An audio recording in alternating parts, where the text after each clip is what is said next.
Hey, Thomas, it's great to see you again. Hey, Anne, always a pleasure to spend time with you, talking about the legal issues that are important to people. Yes, and today, apparently, we're going to be talking about workers' comp. And before we get started, I just want to share a little story with you. I Okay. actually, when I was 15 years old, was a dishwasher at a little About a year restaurant. ago? Yes, a year ago. Yes, 15 years old. So anyway, I had gone to work. I was working and washing some dishes. I stuck my hand in a glass, and Ow. with kind of wiping that glass, it broke in my hand, and I ended up with a large cut. And I stepped back, and I almost passed out. And they kind of just wrapped up my hand, and that was it. And so I guess my first question is, what is the biggest mistake I could do after getting hurt at work? Well, the first thing you want to make sure is you tell your supervisor you've been hurt. No matter how minor, you need to report it. That's the most important thing you can do because if you don't report it and you later realize there's a problem, then they may deny your claim.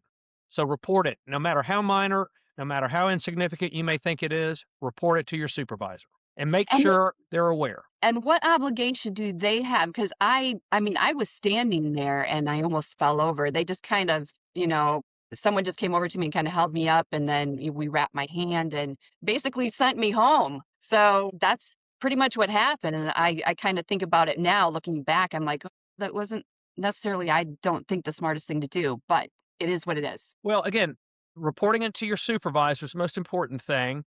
If you think you need medical care, you need to then ask them to show you the list of doctors so you can pick a provider to see that they will pay for. And then you also want to make sure that they fill out any kind of internal reports. Like some companies require their own accident report to be filled out. But you want to make sure that the claim is reported. And from the legal standpoint, all that requires is you to tell your employer you have a problem. There's no magic words. You don't have to say workers' comp. You don't have to say hurt on the job. You just have to say, I've got a problem. And then really the burden is on the employer to make some inquiries to find out if it's work related and if further steps need to be taken.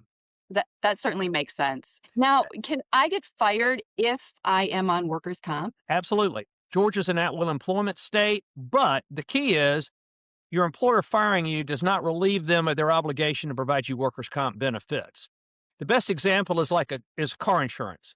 If you and I had an accident and my insurance company canceled my insurance the next day because I'm a horrible driver, which I am, they're still responsible for the wreck you and I had because I had coverage with them on the day we had the accident. Same thing with workers' comp. If I get hurt working for you, you can fire me the minute after I report the injury, but the employer is still responsible for that accident. If you take it to the extreme, if you could get rid of workers' comp by firing people, anybody that reported an injury would be fired. They never have a claim. So that's nothing to worry about other than you might want your job. And kind of following up on that, some people may not know what at-will employee means. So can you just explain Great that? question. In Georgia, you have no right to a job. You can be fired for any reason, good or bad. They could come in today and tell everybody in my office, hey, you're wearing a blue button down, you're fired. And I'd look around and go, I guess I'm out. I have no remedy under state law. Federal law is a different question. You may have claims under the Americans with Disabilities Act. You may have a discrimination claim, but those are separate claims under federal law. But state law, as far as Georgia's concerned, provides no protection. Going back just a little bit, do Sure. I have to use the company's doctor? Let's say I've got my own PCP out there, whatever. Do I have to use their doctor? If you want the employer's workers' comp coverage to pay for it, you have to give them the opportunity to provide you medical care. And that's their obligation. That's one of the trade-offs. You report an injury, they're required to provide you a list of doctors from which you can pick to go get treatment. If they refuse to provide medical care, then you can go see your own doctor or a doctor of your choice and then pursue a claim against them to pay for that treatment. Is there any time that let's say I get hurt and it's reported, but I don't go to the doctor right away? What happens then?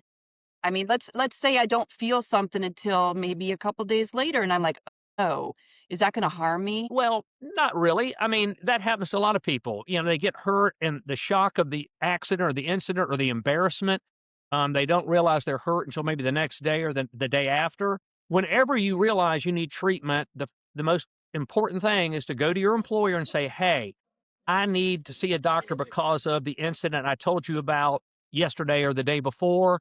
and have them show you the list of doctors and either let you pick or they can assign you one of the doctors. But either way, you want to make them fish or cut bait. They need to either provide medical care or refuse. So if I get hurt, what can I expect for pay with workers' comp? Great question. If you're hurt and you're out of work because of your injury, then you're entitled to workers' comp benefits to make up your wage loss. If you're working and making less money, then workers' comp pays you a portion of that wage loss to make up the difference. If you can't work at all because the doctor has you on no work status or the employer can't accommodate your restrictions, then you receive what's called a total disability check, which is equal to 2/3 of your average weekly wage. That makes sense. And why did my workers' comp check stop? Okay, good question. There's only 5 ways that workers' comp can legally stop your check. One is the doctor releases you to go back to work without restrictions, because in order to get a workers' comp check, you have to have at least one limitation or restriction on your ability to work and show that you're losing income because of that restriction or restrictions the doctor's imposed.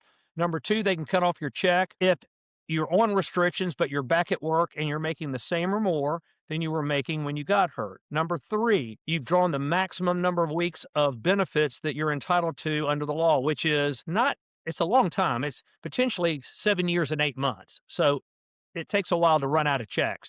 Number 4, you die, because of course, if you're dead, you're not losing income because of your injury. And then number 5 is if you settle your claim. So those are the only ways they can stop your check. So if one of those 5 hasn't happened and your check stops, you need to call me. Can I be fired for filing a workers' comp claim? The short answer is yes, because again, Georgia's an at-will employment state, which means you have no right to a job. However, if you got hurt on the job and you've reported that injury prior to being terminated, you've still got a workers' compensation claim and your employer is still on the hook for whatever benefits you're entitled to. And let me also kind of caveat that even if you didn't report it before you got fired, you could still report it, but it's going to create some questions about the legitimacy of the claim because people will assume you're, quote, retaliating by filing a workers' comp claim because you got terminated. Makes sense. Thanks. So what if my injury gets worse later? Okay, so it depends. I hate to say it depends, but it depends on the status of your case. If you've been on workers' compensation benefits and your benefits were legally stopped, then there's a 2-year statute of limitations to apply for a resumption of benefits. So obviously, if you've gone past 2 years and your condition worsens, you could still be entitled to medical care, but you may not be entitled to additional disability income benefits. Medical treatment is subject to a 400-week time limit, so which again is 7 years and 8 months. So you've got 7 years and 8 months basically from your date of injury to receive medical care at your employer's expense if you can show that the need for treatment relates to the injury. If my boss told me not to file a claim, what should I do? File anyway. The problem is you've got a 1-year statute of limitations to file a claim. And frequently employers will try to pay their employee under the table, say they're going to take care of the medical bills.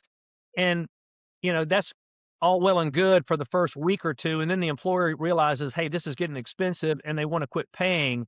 So to protect yourself, the best thing you can do is file the claim and let the chips fall where they may. You've got to look out for yourself. Very true. If I am hurt in a car wreck while working, do I have 2 cases? Absolutely. You've got 2 very good cases. You've got a workers' comp case because you were hurt on the job. And then number 2, you have a personal injury claim against the at-fault driver in the accident. And to expand that, it doesn't just have to be a car accident. It can be any kind of accident where you're hurt at work, where the injury is caused by a third party not associated with your employer. In any of those situations, you would have 2 claims, the workers' comp claim and the personal injury claim against the at-fault party. It could be a slip and fall case. You could be making a delivery and, you could be walking into another store to deliver something and slip and fall. You've got a slip and fall case and you've got a workers' comp case. And even you could get a dog bite. Exactly. I mean, that happens with a lot of the delivery drivers. You would be surprised. They step in a hole, they're bit by a dog, they fall through a step. There's all types of situations where they're on the job, so they're covered by workers' comp, but then they're also injured due to someone else's negligence and they have a separate claim. That's interesting. Yeah, people don't realize that. So the follow-up, when should I call a lawyer? I tell people to use common sense. If you've reported an injury and you were hurt on the job and the employer is not providing you medical treatment or you're out of work and you're not receiving income benefits and you're not getting information back that assures you that those problems are going to be taken care of, you need to contact a lawyer. It may be you just need a consultation just to make sure you know what your rights are, but you may need someone like me to get involved to make sure you get the benefits you're entitled to. Especially if you're getting frustrated with the situation. Yes. That's, in fact, Anne, you make a great point. So many people come to see me because of that very reason. They're frustrated with not getting answers, with people not being responsive, and they need to go to the doctor because they want to get well and go back to work, and they need that income to pay their bills. Absolutely. And what's one thing insurance companies hope injured workers never learn? To exercise their rights, to make sure they get all the benefits they're entitled to. And sometimes that's what I'm saying. It just takes a consultation with a qualified workers' comp attorney to explain to the injured employee what their rights are, what benefits they're entitled to, and to let them know if they're not receiving what they're entitled to come back and see them so they can help them obtain what they're entitled to receive. If I ever aggravated a prior injury, does workers' comp cover that? Absolutely, Anne. Aggravations or pre-existing conditions are covered under workers' comp. The employer and their insurance carrier are responsible for resolving the aggravation and getting you back to the condition you were in before you aggravated it, what we call back to baseline. So if you've had a prior back injury and you bend over to pick up a box and you tweak your back, that's covered. That's helpful information. Yeah, a lot of people don't know that. And a lot of employers will tell you, no, it's not covered, but they're not telling you the truth. How long do I have to file a claim? Well, you have 1 year from the date of the accident or 1 year from the date you received medical treatment that was paid for by the employer's workers' comp coverage. And that second situation comes into play where someone's hurt, they're able to keep working, they're not missing time from work, and then the condition worsens to the point they're out of work, but it's past a year from the date of injury. As long as that treatment's been paid for by workers' comp, they can file a claim and receive all the benefits they're entitled to. Great to know. So are employers required to carry workman's comp? Any employer that has 3 or more employees regularly working for them is required to have workers' comp coverage under Georgia law. And when I say 3 or more employees, that can be part-time or full-time or a combination. As long as they have at least 3 that regularly work for them, they're required to have workers' compensation insurance coverage. What are some of the reasons my workers' comp claim may be denied? The first reason and the most obvious reason is failure to timely report it. Under the law, you have 30 days to report, but it's very important to report any type of accident or injury, no matter how minor, as soon as you possibly can to your supervisor. That's the number one reason. Other reasons are, questions about when it happened. A lot of times when people get hurt on Mondays, there's a lot of suspicion that they really had something that happened over the weekend that's not related. So insurance companies will frequently contest those claims. If you've had a pre-existing problem and you're complaining about an aggravation of a pre-existing problem, those are frequently challenged. Doesn't mean they're not valid claims, but they're frequently challenged. So those are probably the 3 top reasons that claims would be denied. Thank you for that. Well, thank you, Thomas. I appreciate you answering all these questions, and I look forward to doing this again. Well, Anne, it's always a pleasure talking with you, and I enjoy talking about workers' comp, so reach out anytime. Will do.